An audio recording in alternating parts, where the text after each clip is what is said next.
Well, thank you guys for having me today. I just want to echo what Tim said and thank you very much for this opportunity. We were talking a few months ago about how I have the furthest distance to travel, but I'm also, I think, one of the few who was raised in a small rural community and who is still in their small rural community doing these things, and that's very important to me, I think, in, growing our capabilities at home is staying there, so that's my plan. Yeah. So what I'm going to talk about today is my project, which is focused around childhood obesity, and definitely there's a lot of projects around childhood obesity, but there was nothing in my specific community, and so you will hear about how I went about developing this program and what we've seen result from that. So the program is targeted for children aged 6 to 11 who live in Jackson County, North Carolina. And this is a community-based, family-centered program. And I'll explain how I came to the conclusion of that model. So based on the community needs assessment data from 2010, ages 5 to 11 children in our county, about 26.9% of those were considered to be obese, and that is above the state average, but again, we know that the state number is high as well. So again, knowing that obesity in children is linked to chronic conditions, it's very, very important that we intervene in this way. So as a dietitian, I had been counseling children, families individually for a long period of time, and knew that I needed to do a bit more than just that. So came some ideas, and what I did first was I evaluated some national models, some models that have been shown to work in other small communities, mostly urban communities though again. Nothing really that fit exactly what I was looking for.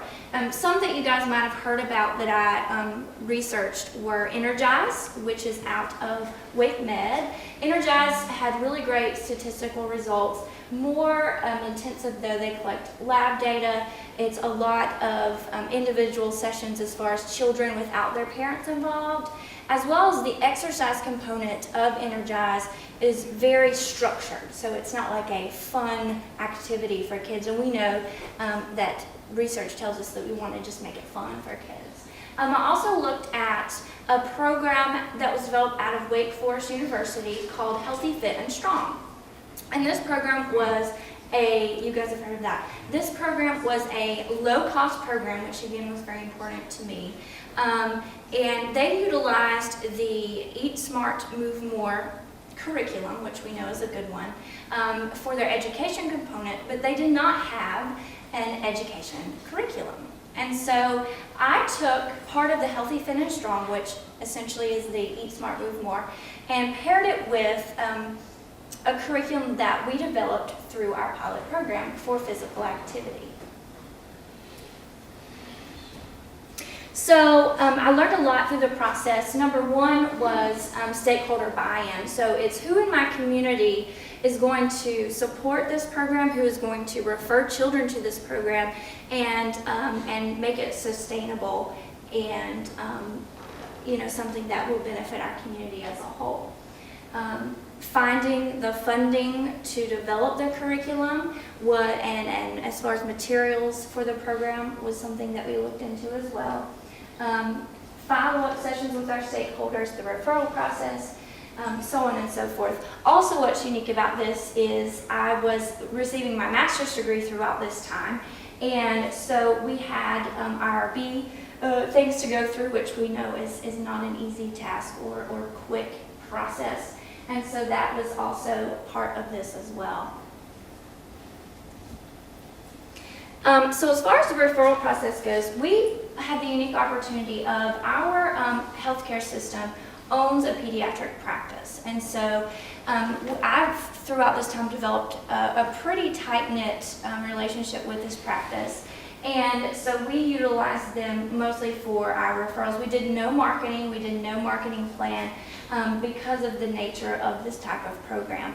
And what I found, too, out of this is most of our even healthcare providers in the community do not feel comfortable speaking to parents, to children, about this issue, which I think is definitely not something that is happening anymore. And again, a uniqueness of our rural small community, right? And so out of this project, you know, we've kind of developed a new project in educating our school nurses and our community health workers and our pediatricians about motivational interviewing.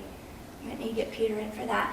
And you know, how we can just simply address this as an issue and moving forward. So we also have another office, pediatric office that we pulled from. So with, I believe, 2 weeks time of receiving referrals, so not a lengthy time, we received 37 referrals. 11 children actually enrolled and came to our first session.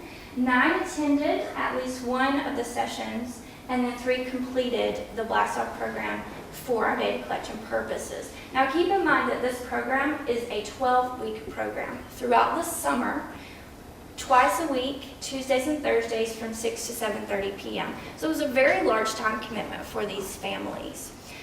We held the program at our local recreation center. We don't have a Y to pull from for this sort of thing, and so utilizing that. What was very unique and what I really liked about partnering with the rec centers, we've never partnered with them before as a hospital system.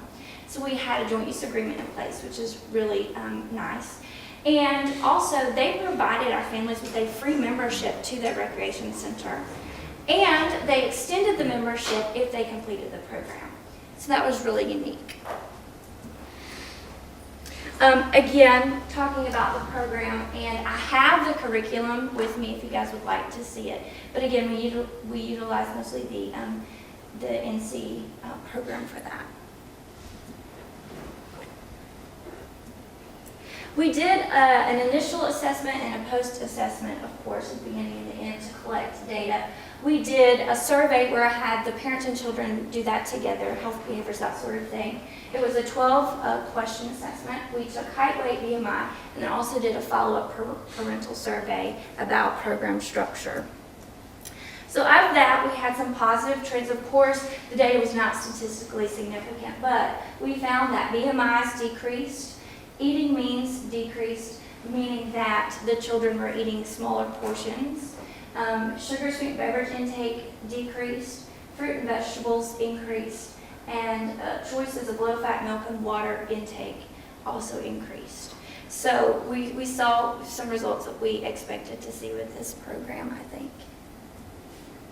Parental survey also showed some nice results, and some key themes that came out of this were, again, just overall program satisfaction, family bonding, and relationship building with other families in the community. Similar to other mountain rural communities, parents don't often connect. And so now we have, just for an example, a family that gets together with another family and they go play disc golf. So they're utilizing our recreation facilities. We have a family that we have now a spot in our community garden, and they go and do that on a weekly basis when that season is in. So just various relationships that were built out of this program. So number one, lesson learned would be now we're going to work on an extensive marketing plan. We are offering this program again, and it will begin next month. And we have created some new partnerships. We are working with the school nurses now to identify children, again needing some motivational interviewing to approach families about that. We've also partnered with a local child mental health agency who has a summer program as well. I'm trying to work with them on some things. And we've also partnered with our FNEP agent, because which is through the cooperative extension with NC State, because she also implements the Eat Smart Move More program, she's going to be staffing this program as well. And we pull for our university there, Western Carolina University, to staff volunteers. So we have nutrition students as well as PE major students who staff this program. The recruitment process is more extensive, and we've built longer and more robust partnerships, I think, throughout this. So we've shortened the program to 8 weeks, which I think is going to be well received this year. We've shortened the survey a little bit as well. We're now going to collect data not only on the children, but as well on the parents, which I think is important. And what makes this program unique as well is our parents are involved. It's an entire family program. We don't just tell the kids something, send them home, and then they don't make any changes.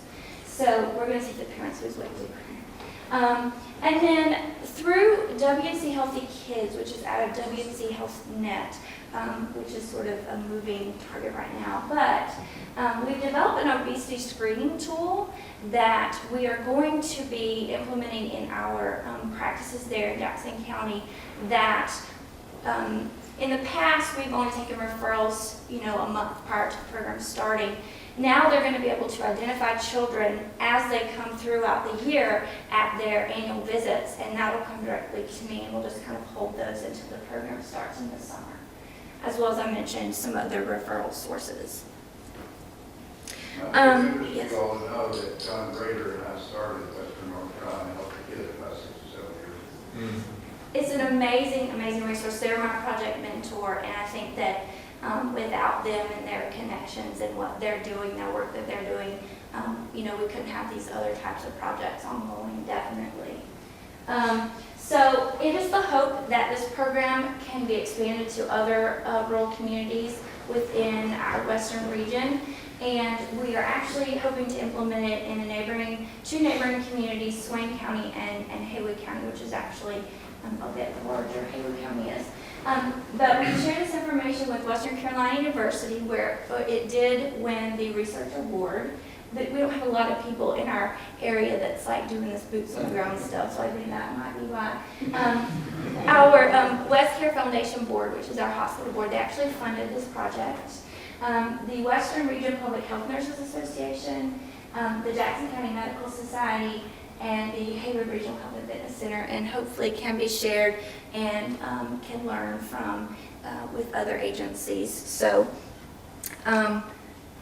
I just wanted to show you guys, we created our marketing department, branded our program, and we created lots of materials, and the kids really like that. We got to keep it fun for the kids, definitely. So again, key partnerships here, the fellowship definitely, WNC Healthy Kids, the university, and the hospital. And of course, I think sometimes we get and when I started this project, I had huge aspirations and so many things that I wanted to do, and I think we forget about, well, why are we really doing it? And so for me, this is why, and these are just two of our families that completed the program, and you can see they're very happy, right? And they made really healthy changes in their life. And we had a pool party, so who doesn't love a pool party? And these are some of our volunteers, and of course you can see me, I have a baby on board throughout the program, so that was unique too, and that's us being silly. But anyway, it was, I think I've learned so much, and if nothing else, we formed partnerships in our community that we did not have before, and lots of other projects come down the line from this and from the fellowship.